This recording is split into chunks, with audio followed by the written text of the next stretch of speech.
There we go. Labour blue shirt, feet on fire! Labour blue shirt, feet on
Come on now guys, this is the silent protest. You can It's a stuff peaceful your protest, but not 100 euros, silent. we won't pay. You can stuff your 100 euros, we won't pay. You can stuff your 100 euros, you can stuff your 100 euros. Stuff your 100 euros. We won't pay. Come on now lads. No way! No way! No way! No way! No way! No way!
Coppinger in Dublin.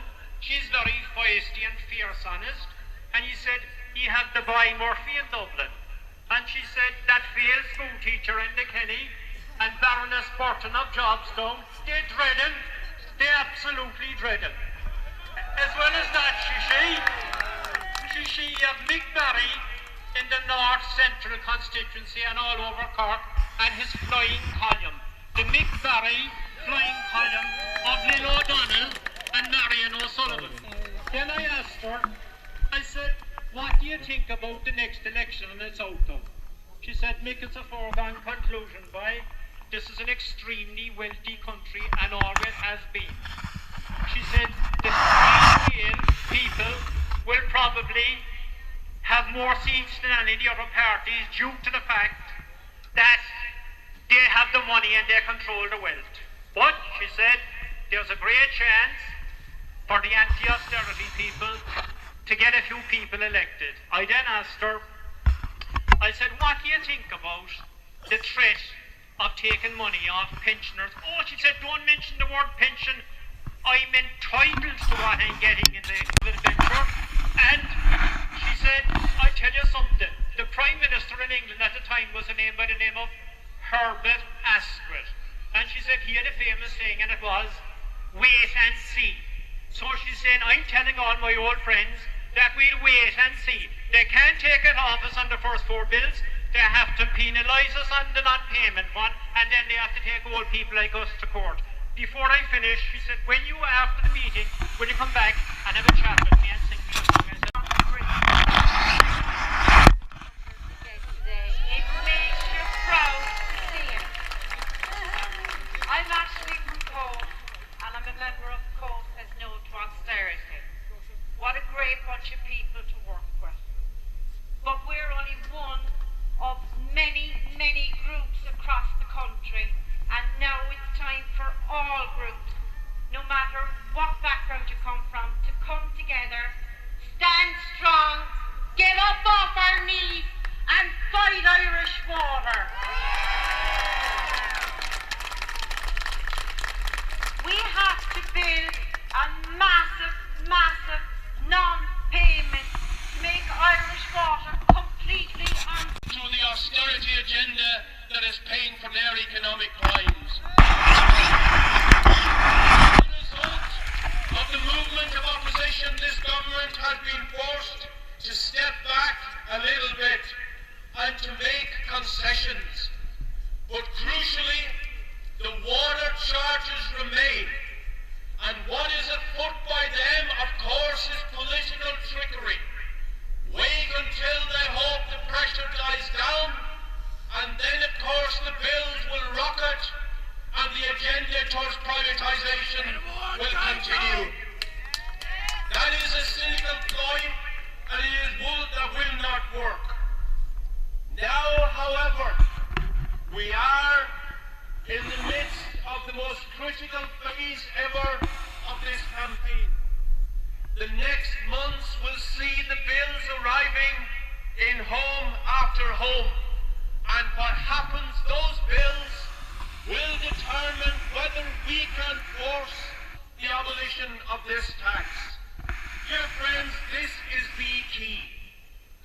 Every householder has in their hands the single most powerful weapon to be deployed against the water charges. That is the ability to refuse to pay, the ability to boycott the water tax. If a significant cohort, if a majority, if 50%, if even 40% plus refuse to pay, then that boycott weapon deployed in unison becomes a massive weapon of mass destruction of the water charges to bring them down.